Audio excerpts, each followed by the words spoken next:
Ok? Então agora o nosso expositor será o Vitor Hugo Garcia, né? Ele hoje atualmente é presidente, né, do Sociedade Espírita de Joinville. Uma casa pequenininha igual essa aqui. Sim. Eu lembro, a casa é maior, mas é uma casa muito... a geria de lá é muito boa. Quem não conhece, acho que tem vários daqui de lá, né? Quem não conhece, vão até lá visitar também, que lá a harmonia, a organização, os estudos que eles oferecem lá é muito bom. Apesar do presidente.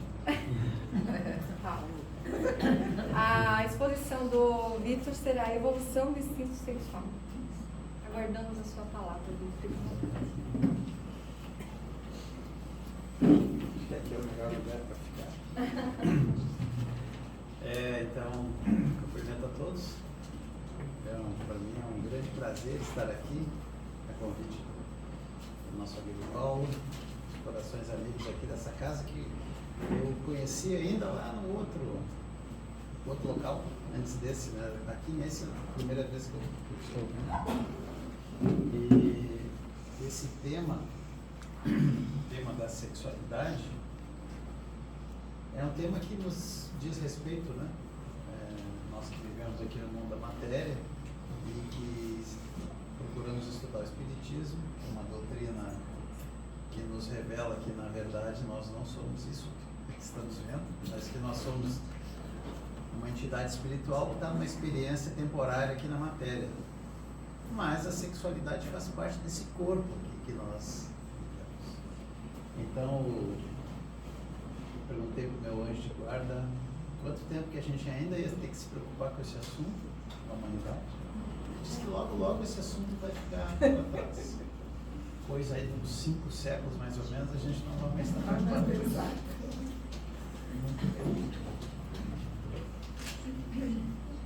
Aqui nós vamos nos ater, né? Já vou explicar um pouquinho melhor. Então, nosso tema será a evolução do instinto sexual. Vou convidar vocês a amarrarem os cintos de segurança da cadeira, porque a gente vai ter que levantar voo. Porque não tem como a gente falar desse assunto sem falar em ciência.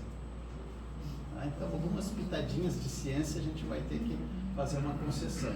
A gente tentou transformar assim, mais de uma maneira que dê para a gente digerir, mas a gente sabe que o tema demanda muito estudo, né? E o Espiritismo é uma ciência. Começou como uma ciência. Allan Kardec viu no Espiritismo uma ciência. E essa ciência tinha como fonte de informação a mediunidade. E ainda tem. Né? Mas isso agora, depois do advento da codificação da doutrina espírita, ela perdeu um pouco da sua busca pelo conhecimento científico. Embora ele continue vindo de várias fontes, principalmente pela via mediúnica.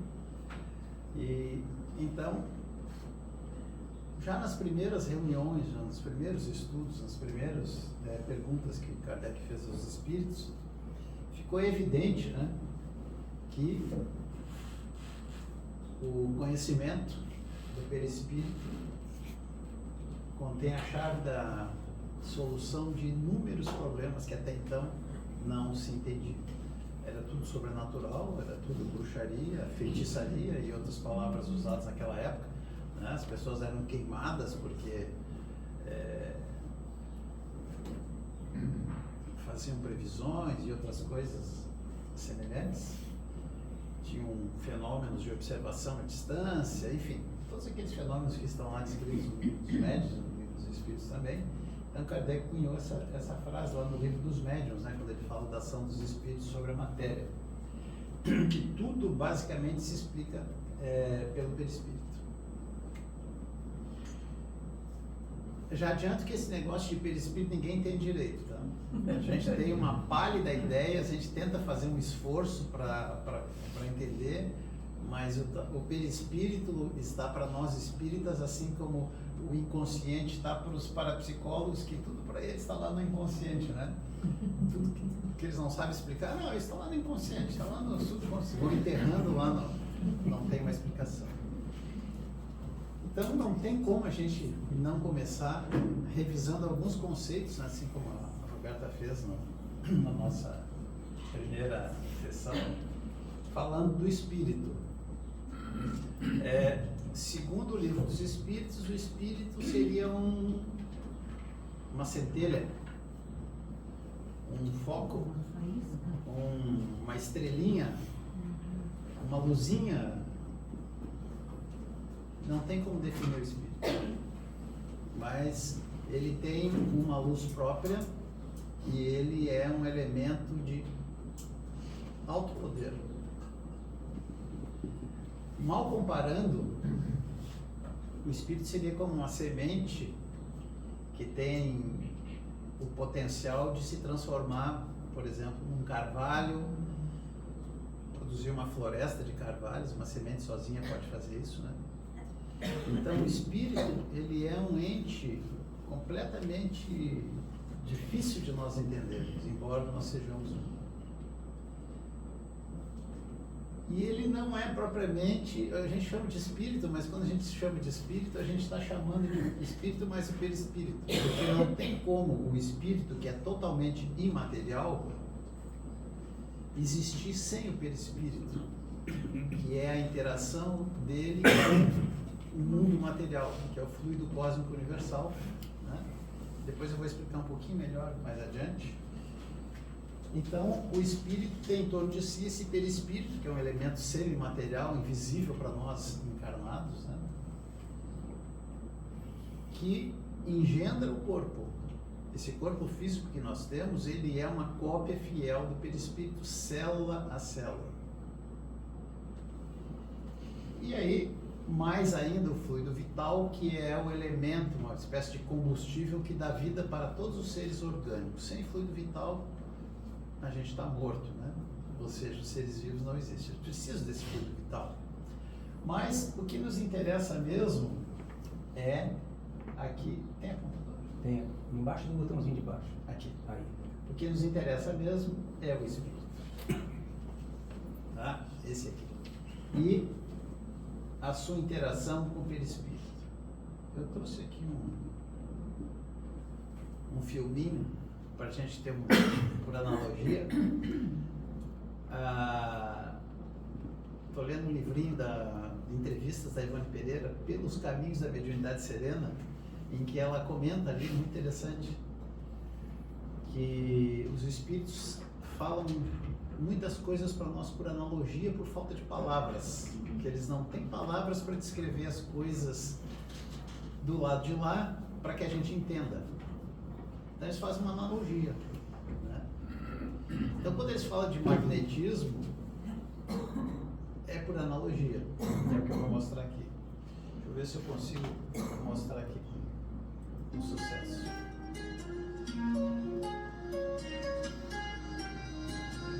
A água é pó de ferro. Mexe bem e coloca em cima do limão.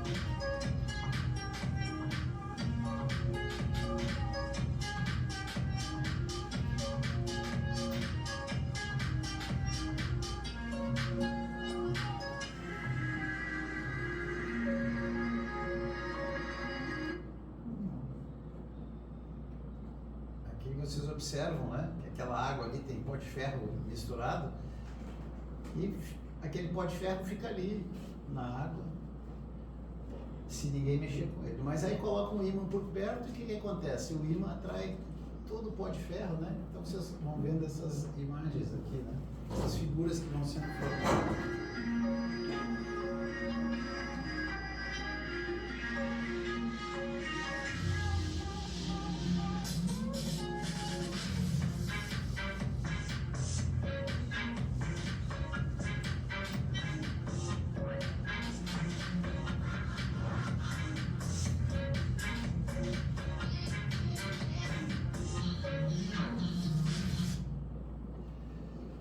Então, o espírito seria aqui o ímã, tá? E o pó de ferro seria o fluido cósmico universal. Esse ímã, né, ou seja, esse espírito, ele tem essa capacidade de organizar a matéria em torno dele. Por isso que a gente fala em magnetismo.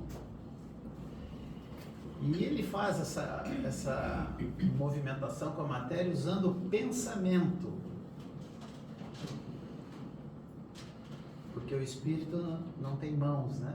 Ele não consegue manipular a matéria como nós manipulamos aqui, segundo as instruções que estão lá em A Gênesis, né? Capítulo 14, que fala dos fluidos. O laboratório do mundo invisível, que está em O Livro dos Médiuns, que explica como é que isso se dá.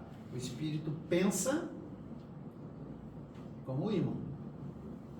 O ímã está ali, ele tem essa propriedade dele e ele aglomera o que tiver de pó de ferro ali perto, ele atrai. O espírito faz isso com o pensamento. Só que o pensamento é muito mais criativo, ele pode dar forma não só como um pó de ferro aqui, mas como ele imaginar. Ok? Claro que isso também está associado diretamente ao estágio evolutivo do espírito, que ele tem essa capacidade de manipular a matéria invisível, a matéria sutil. Aqui, notem, né? Tem um ímã, tem um outro. Olha como os dois juntos fazem um efeito, né? Multiplicado, magnético. Se a gente colocar 3, 4, 5, esse efeito magnético vai sendo multiplicado, vai sendo amplificado. Por analogia, é o que acontece quando a gente faz uma irradiação. Cada um de nós é um irradiador. Quando nós nos somamos às nossas irradiações focadas num determinado objetivo, isso se multiplica. A irradiação é sempre para o bem, mas isso também se dá quando as pessoas invigilantemente fazem o mesmo tipo de soma do pensamento negativamente.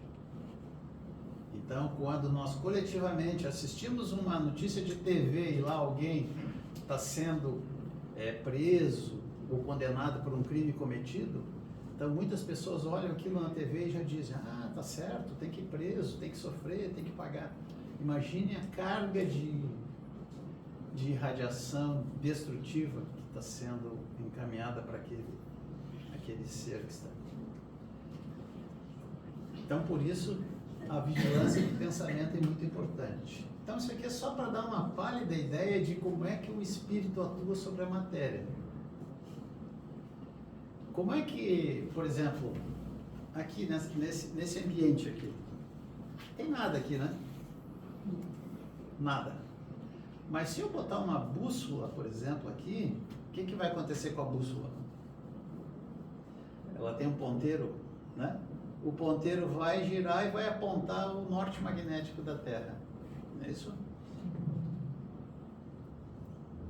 Por quê? Porque aqui tem um campo magnético. Então é isso que existe em torno do espírito. O espírito gera essa aqui. Não dá para dizer o que é, mas é um campo que ele gera em torno dele que modifica as propriedades do fluido cósmico universal. Então hoje, né, o espírito tem essa capacidade de gerar um corpo tão perfeito quanto o nosso. Quanto mais a gente estuda a biologia do corpo humano, a gente vê uma máquina perfeita, que funciona assim de maneira fantástica, né? É uma conquista do princípio espiritual ao longo aí de bilhões de anos, segundo André Luiz. Então, continuamos. Isso aqui é só para dar uma ideia. Então, resumindo, né? Nós temos aqui Deus, que é o criador de tudo, que criou o princípio espiritual ou inteligente, depende da parte lá da codificação espírita. No início, Kardec chama de princípio inteligente, lá no Livro dos Espíritos. Já na Gênesis, ele chama de princípio espiritual. E o princípio material, que é esse fluido cósmico aqui, que é uma espécie de oceano que permeia todo o universo, que é infinito. Então, o princípio espiritual, ele vai evoluindo nas interações com o fluido cósmico até se transformar na condição de espírito. E o princípio material é o que nós conhecemos como matéria. Tá? De maneira muito resumida, para que a gente entenda. Se Deus tivesse criado o fluido cósmico universal e não tivesse colocado dentro dele esses infinitos pontinhos que são o princípio espiritual, o fluido cósmico universal permaneceria como sempre foi, intacto, não se modificaria. Mas no momento que coloca o princípio espiritual, ou seja, um grãozinho desse, uma sementinha dessa no fluido cósmico universal, ele já modifica as propriedades do fluido cósmico universal em torno dele. É mais ou menos para a gente entender como ter uma escuridão completa e acender um palitinho de fósforo. Aquela luzinha que ele gera modifica todas as propriedades de escuridão em torno dele. Então, eis aí o princípio espiritual. Um elemento criado por Deus com a capacidade de modificar a matéria em torno dele, que é o fluido cósmico universal, que não tem forma. Ali, como a gente viu naquele filminho, né? Se aquela água com ferro diluído permanecesse ali, ia continuar daquele jeito. Ou quando houve uma alteração, quando aproximou um ímã. Então, esse é o princípio. O princípio espiritual. O princípio capaz de modificar a matéria. Como é que iniciou, a gente não sabe, né? Pode imaginar ele como um pontinho de luz que Deus criou em algum momento. Um deles éramos nós. Continuamos. Na resposta à questão 536, item B do Livro dos Espíritos, os Espíritos são perentórios. Deus não exerce ação sobre a matéria. Então, quem exerce ação sobre a matéria somos nós, os Espíritos, ou o princípio espiritual. Tá? Então, tudo que a gente conhece aí como matéria modificada, desde o átomo ínfimo até as grandes galáxias, tudo isso é ação do princípio espiritual.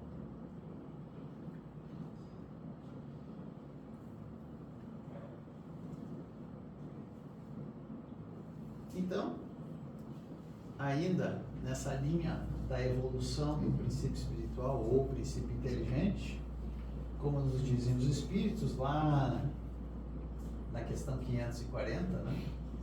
Assim que tudo serve, que tudo se encadeia na natureza, desde o átomo primitivo até o arcanjo, que também começou por ser átomo. Aqui tem uma observação que a gente precisa fazer. Então, a gente fica com essa ideia, né, de que o princípio espiritual começa agregando a matéria. Então, a primeira coisa é o átomo, né? E aí ele vai passando pelos vários reinos, como eu vou mostrar no próximo slide, até chegar na condição de espírito puro, que aí então ele não precisa mais da matéria, mas ele ainda assim continua tendo perispírito, tá? Bom, só aqui, ó, uma observação. Átomo primitivo. A palavra átomo em grego significa indivisível. Então, quando o Demócrito criou o conceito de átomo lá 500 anos antes de Cristo, né, naquela era lá daqueles espíritos que nasceram na Grécia Antiga, que trouxeram toda uma grande parte do conhecimento que nós somos herdeiros até hoje, quando o Demócrito falava do átomo, ele falava de um elemento da matéria que não pode ser dividido. Então, o átomo mesmo seria a partícula fundamental. Abaixo dessa partícula não pode existir nenhuma outra. Então, tudo que existe seria a multiplicidade, né? A soma dessa partícula chamada átomo. Então, na verdade, a gente chama de átomo essa estrutura, né? Essa estrutura que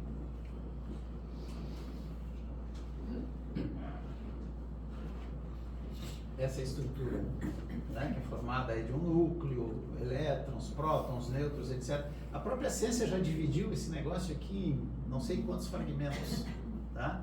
As partículas, tem até falta de nome de tantas partículas que eles já descobriram.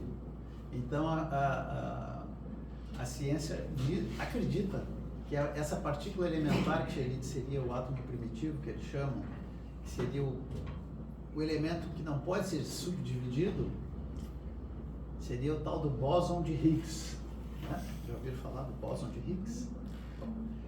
Eles andaram descobrindo agora aí alguma coisa, aí já conseguiram medir, mas como é tão pequeno, não tem nada que chegue lá, né? Então é tudo medido por equipamentos que vêm pelo efeito das experiências, vem que, bom, então isso que está acontecendo aqui foi o tal do bóson de Higgs que fez. Então a ciência ainda está nessa busca, mas em princípio o átomo primitivo seria esse elemento fundamental da matéria, né?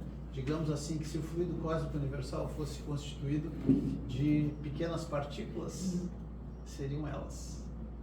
Tá?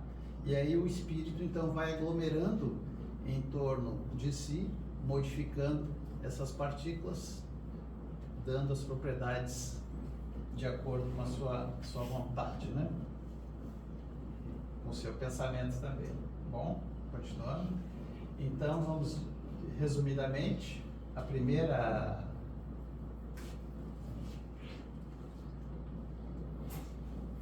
coisa que o princípio espiritual aprende na matéria é a atração. Aprende a agregar. Faz sentido, né? Então, esse aqui é o primeiro reino que o princípio espiritual, também chamado de espírito com E minúsculo, conforme o livro dos Espíritos, ele aprende a agregar matéria. Então, lá nas causas primárias, né, na primeira parte do livro dos Espíritos, tem essa questão clássica, é a mesma a força que une os elementos da matéria nos corpos orgânicos e nos inorgânicos, ou seja, a força que une a matéria, essa aqui, né? E a matéria dos corpos orgânicos é a mesma? Sim, eles respondem que sim.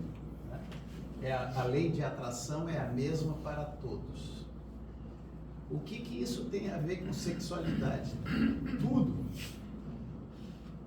Porque na essência, a sexualidade e a atração é isso mesmo.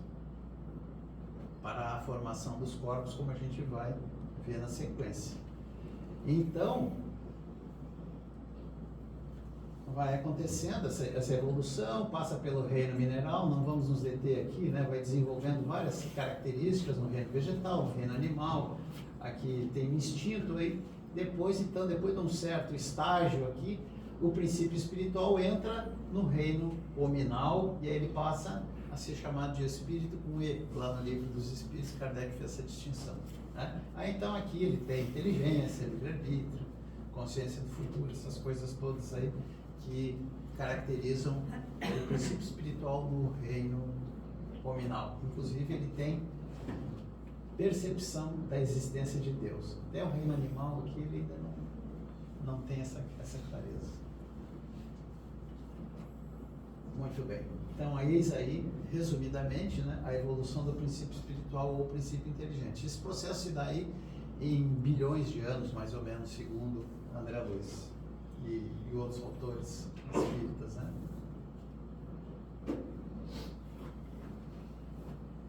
Bom, então, o que nós vamos falar agora, nós nos baseamos naquele livrinho ali, Sexo e Evolução, que é um livro que foi editado aí no final do século passado, acho que nos anos 90, e nós vamos nos ater a esse capítulo aí como nossa referência, tá? Mas a gente consultou outras fontes também.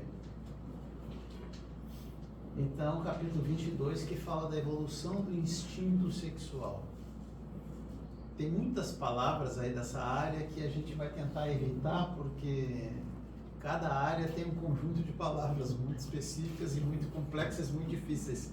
E geralmente todas elas em grego ou em latim, né? Que aí tem que estar explicando o que quer dizer. Então a gente vai tentar ser o mais superficial possível. Bom, ele começa citando esse fabuloso livro aqui do André Luiz, Evolução em Dois Mundos, na parte que ele fala de evolução e sexo. O aparecimento do sexo, né? São dobradas longas faixas de tempo em que bactérias e células são experimentadas em reprodução orgânica. Por exemplo, dobradas quer dizer, né? Fazer um novelo do tempo, né? Ou seja, passado muito tempo. Então, como é que era a reprodução inicial entre as células ou as bactérias? Era assim, né? Tinha a célula, por alguma razão, ela duplicava o seu material genético, depois havia esse afastamento, havia aí uma formação de duas células como se estivessem juntas, e aí elas se dividiam e nós tínhamos então a célula inicial dividida em duas. Era assim que se dava a reprodução chamada assexuada, ou seja, sem sexos, né?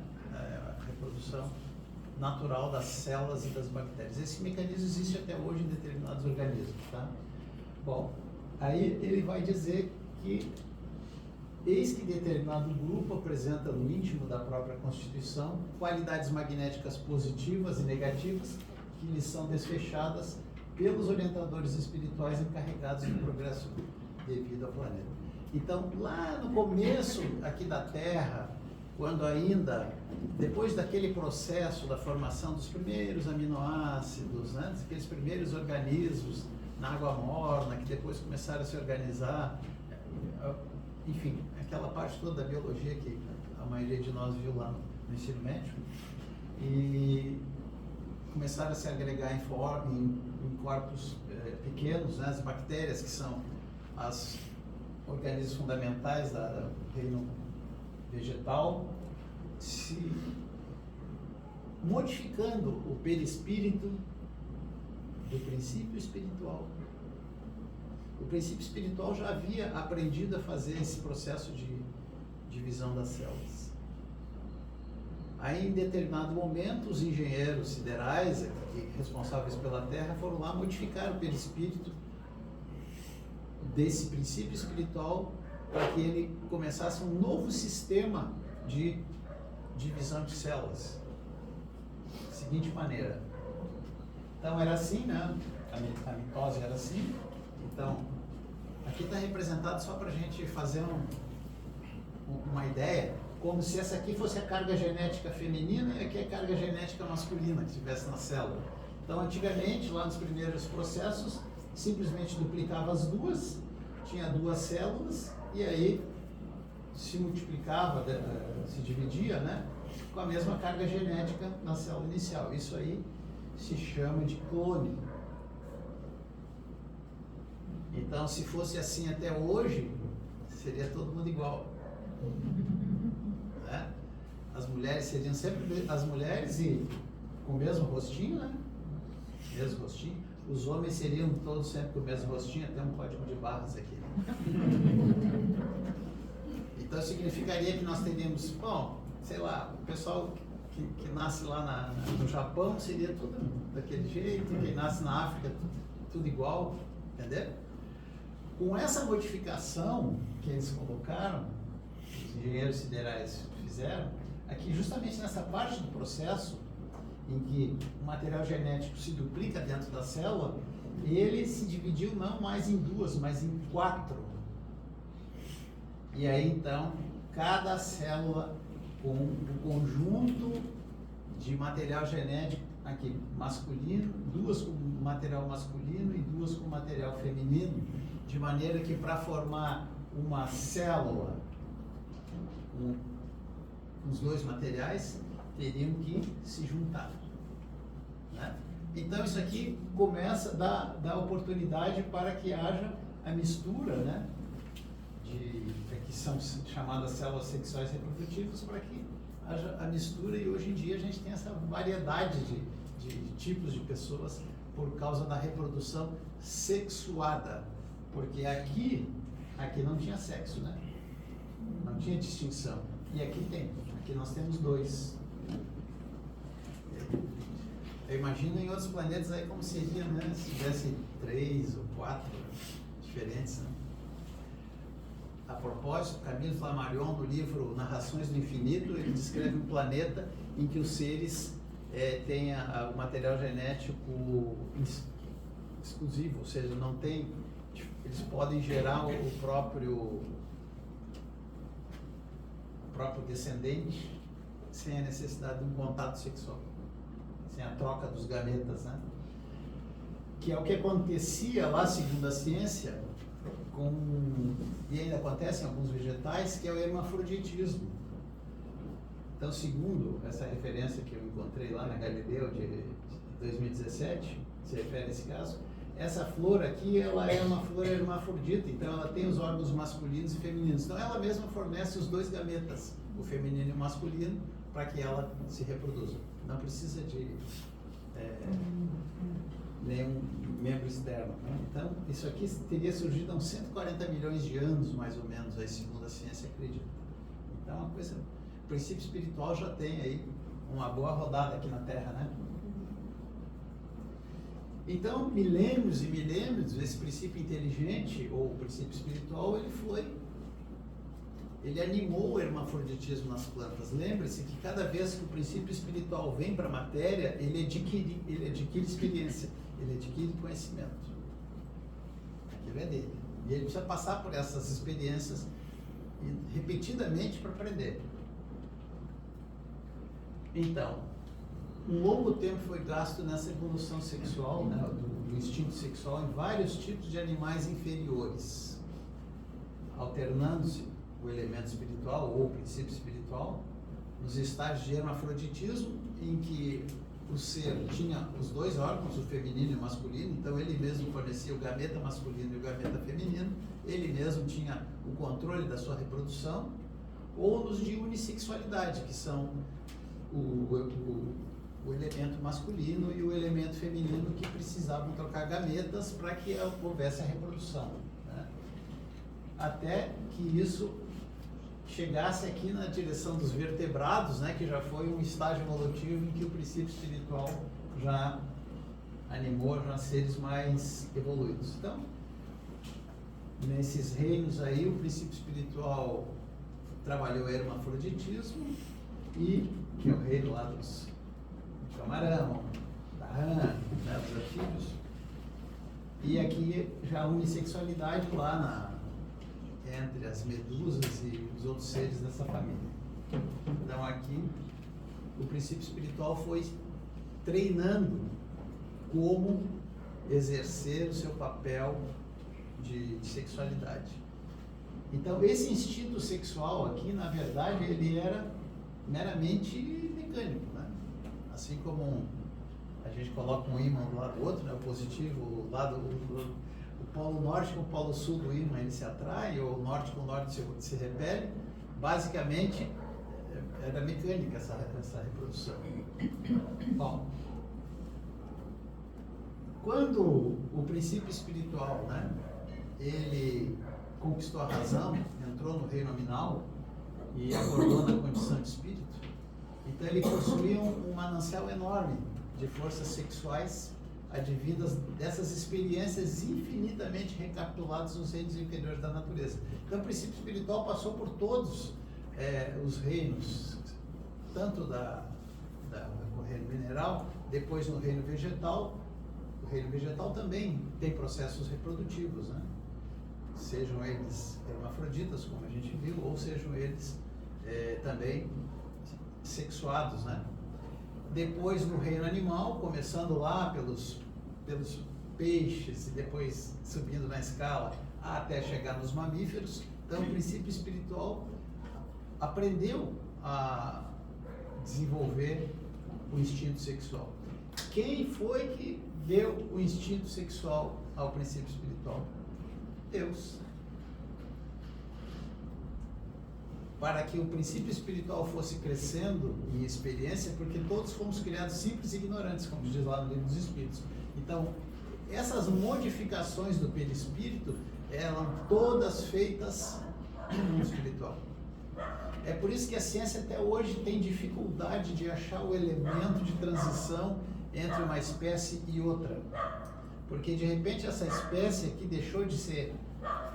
Vou supor aqui, tá? Mas não é verdade, de ter 4 pernas para ter 6 pernas.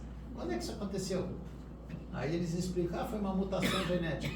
Essa mutação genética chama-se modificação do perispírito, do princípio espiritual lá no mundo invisível. Então, todas as transições foram feitas lá. E todos nós que estamos aqui passamos por ela. A gente nem lembra porque elas são automáticas agora. Nós fazemos esses processos naturalmente nas nossas células, nos nossos órgãos, né? A respiração, o coração, enfim. Isso tudo é o nosso espírito agora faz automaticamente porque já está consagrado. Então, passamos muito tempo aí, né, nos reinos inferiores da natureza. Aí no reino nominal a gente adquiriu o direito ao livre-arbítrio, ou seja, a gente pode escolher o que quiser, fazer o que quiser, só que tem que reparar, né? Tem o dever de reparar. As consequências das nossas escolhas, nós temos que, a sujeira que a gente fizer, a gente tem que limpar depois. Então, como está lá no mundo maior, né? O instrutor explica para André Luiz no capítulo 11, nos povos primitivos, a eclosão sexual primava pela posse absoluta. A personalidade integralmente ativa do homem dominava a personalidade totalmente passiva da mulher, nos primórdios da civilização, né? Aí se criou essa figura aqui, né, clássica, em que o homem das cavernas arrastava a mulher, né? E aqui a gente vê que ela está com um sorriso no rosto, batom. E eu interpreto que esse sorriso, ela está pensando assim, ele acha que ele manda, mas na verdade...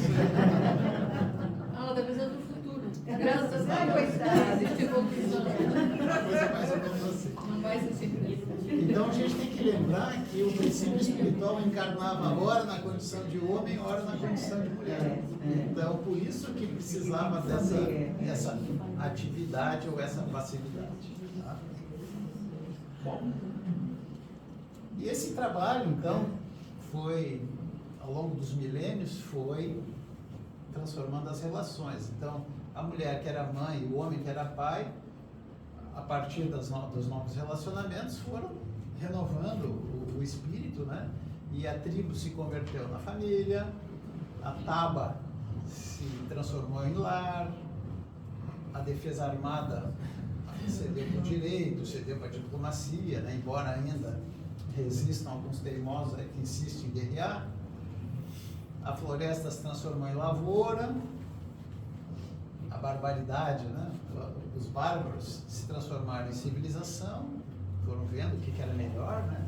Escolhendo melhor. E os processos rudes da atração que existia entre os sexos, que visava exclusivamente a reprodução, então foram se transformando em anseios artísticos. Chegaram, por exemplo, nesse estágio altamente desenvolvido da música sertaneja, que só fala disso. Não tem outro termo. Ela me abandonou, ela me traiu, ele me deixou, ele me... Isso aí é a arte que foi desenvolvida a partir do instinto sexual, né? O grito se transformou-se em cântico. Eu estou lendo o que está lá no mundo maior, tá? No livro do André Luiz, que é o que o nosso autor cita. Na verdade, não estou dizendo nada meu aqui, tá? E estimulada pela força criadora do sexo, porque a força criadora do sexo, ela se manifesta em várias formas. As mais sutis são através da arte. Então, a coletividade humana vai avançando, embora muito vagarosamente, para o alvo supremo, que é o divino amor. Então, aqui já adiantamos, né? O instinto sexual foi dado ao princípio espiritual, porque o princípio espiritual, quando na matéria, tem o dever de se reproduzir. Reproduzir a matéria para dar oportunidade para novas encarnações, que o princípio espiritual venha, né, ao longo de novas experiências na matéria. E o mecanismo é esse, da reprodução. Né?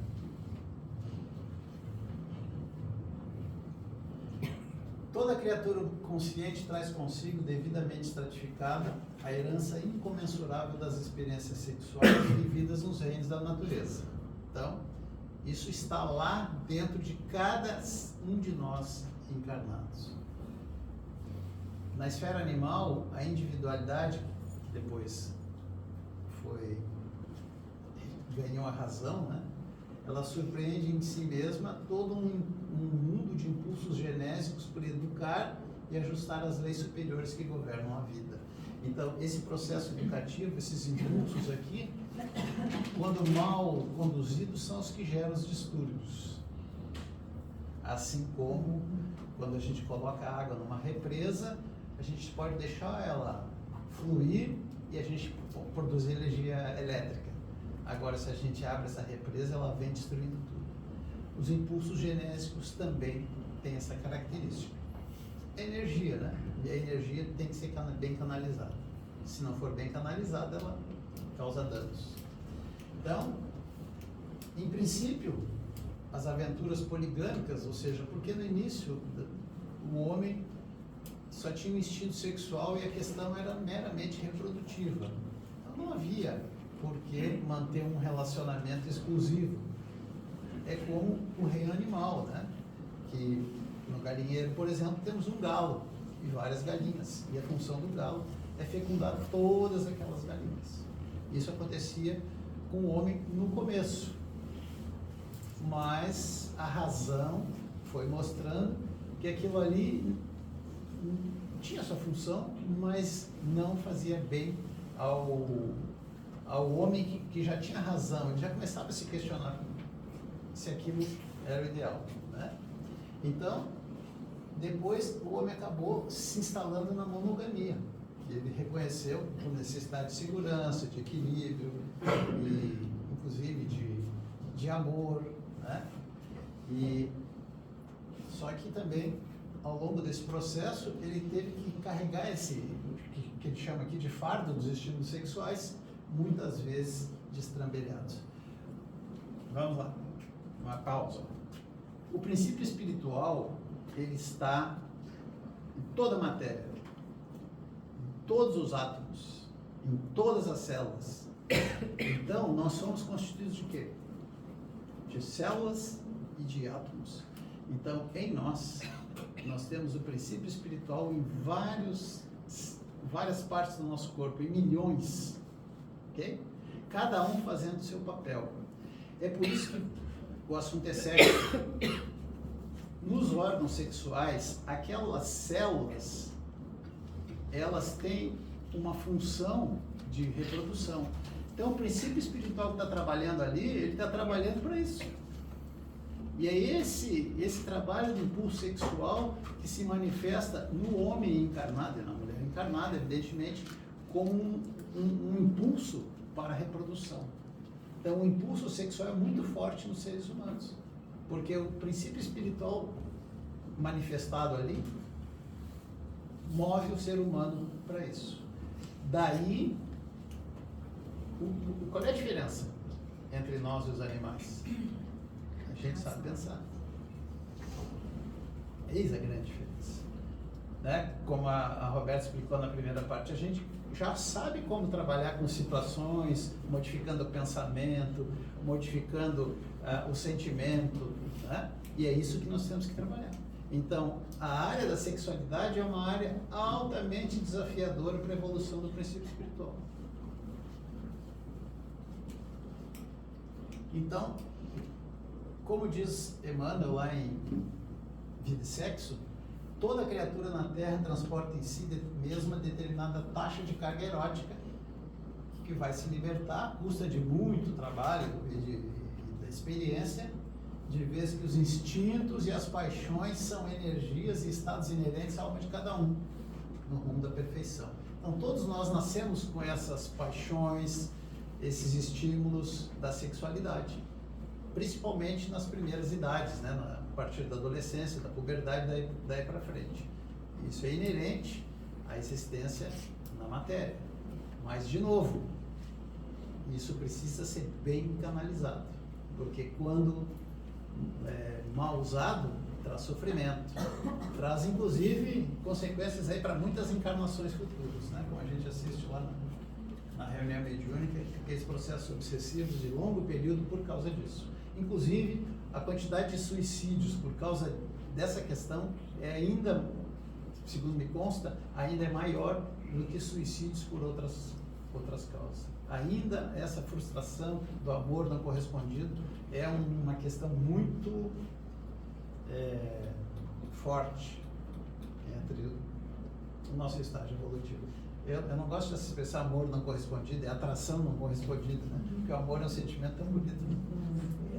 Bom, continuando. A monogamia, então, é um fim espontâneo do ser humano, de vez que dentro dele realiza, naturalmente com a alma eleita de suas aspirações, a união do raciocínio, do sentimento, a associação desses recursos ativos e passivos, que são as características masculinas e femininas, né? Que é capaz de criar não as formas físicas apenas, mas as grandes obras do coração e da inteligência. Né? Tem aquela famosa frase, atrás de um grande homem sempre tem uma grande mulher. É uma frase muito sábia.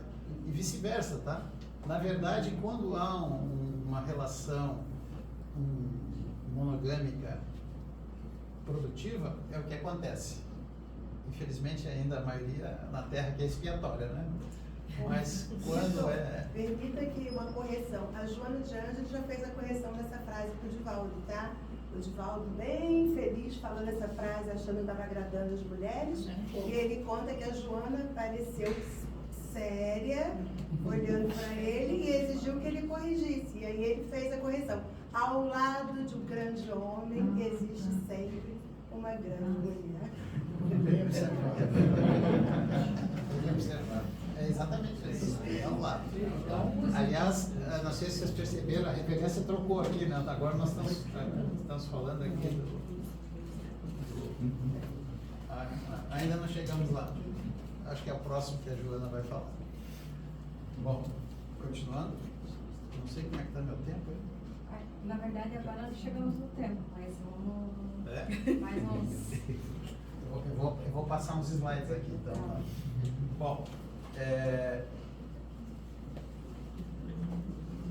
então, a monogamia também suscita a extensão da beleza, do amor, da sabedoria e da glória espiritual, né? Que tudo isso vem de Deus. Então, aqui chegamos na Joana de Ângeles, que ela fala em Encontro com a Paz e a Saúde, né? Então, ela relembra de novo aqui, porque o Sexo e Evolução é um livro que foi escrito lá no final do século passado, né? E depois disso tem muitas outras obras da Joana que complementam muito esse estudo da sexualidade. Eu ficaria aqui uns 6 meses falando que esse é isso, tá? Mas o nosso tempo é curto, então eu tentei resumir, mas parece que não fui feliz. É um assunto muito complexo, né? É. Bom, então ela começa dizendo, né, que essa vida sexuada vai bem lá dos começos do processo antropológico, quando o homem entra na razão. Então, nessas faixas primárias da evolução, o fenômeno era apenas a reprodução da espécie, né? Porque não tinha material sensível, nem nervoso, nem emocionais para o prazer. Mas depois, à medida que o instinto foi se fixando no ser vivo, então novas estruturas de prazer foram dadas ao organismo.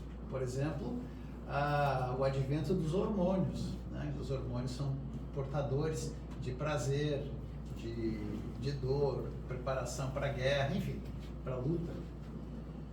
Então, novas ferramentas entraram no corpo. E aí ela diz que o fenômeno sexual tem lugar não no aparelho genésico em si, como muita gente supõe que seja, mas é uma região do cérebro, né? Então foi destacada uma região do cérebro do homem, ali é que funciona toda essa questão da atração, a questão do prazer na sexualidade. Então está no cérebro.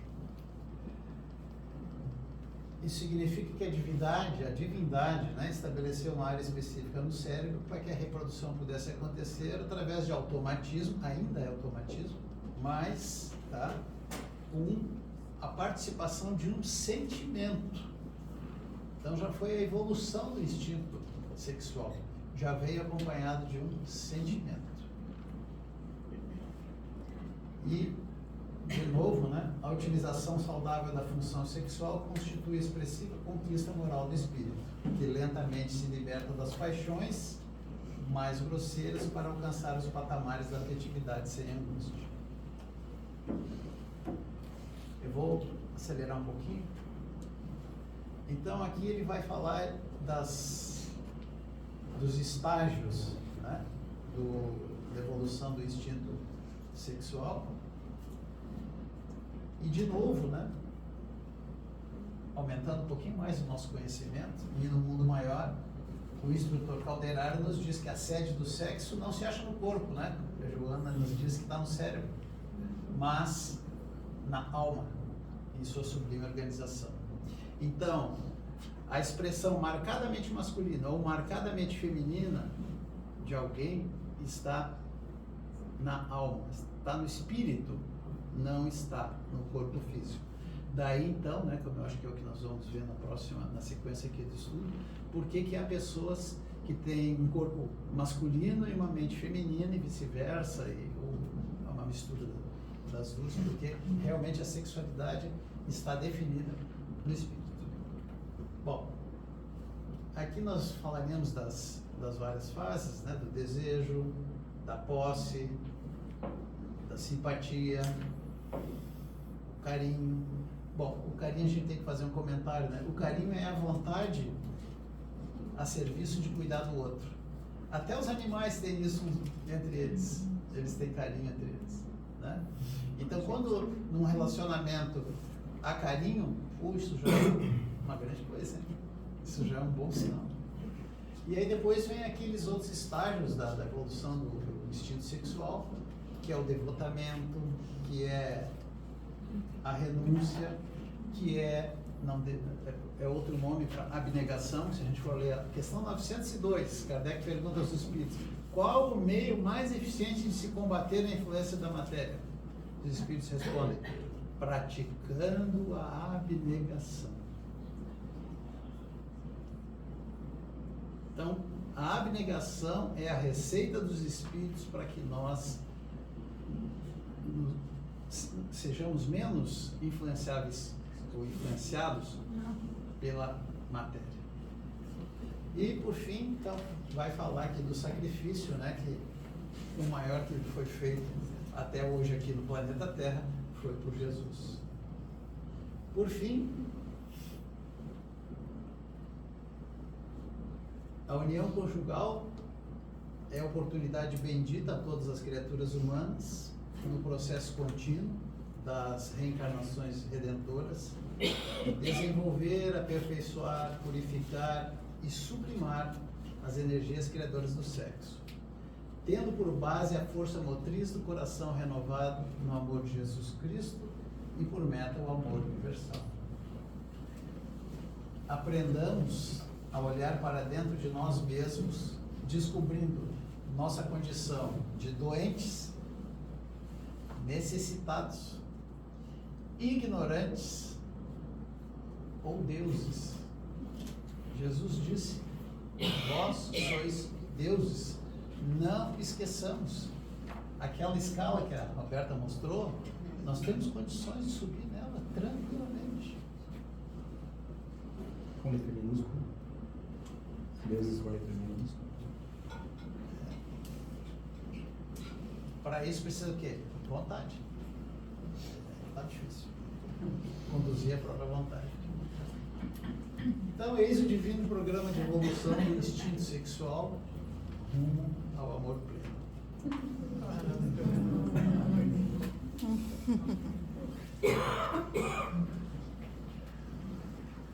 Obrigado pela atenção.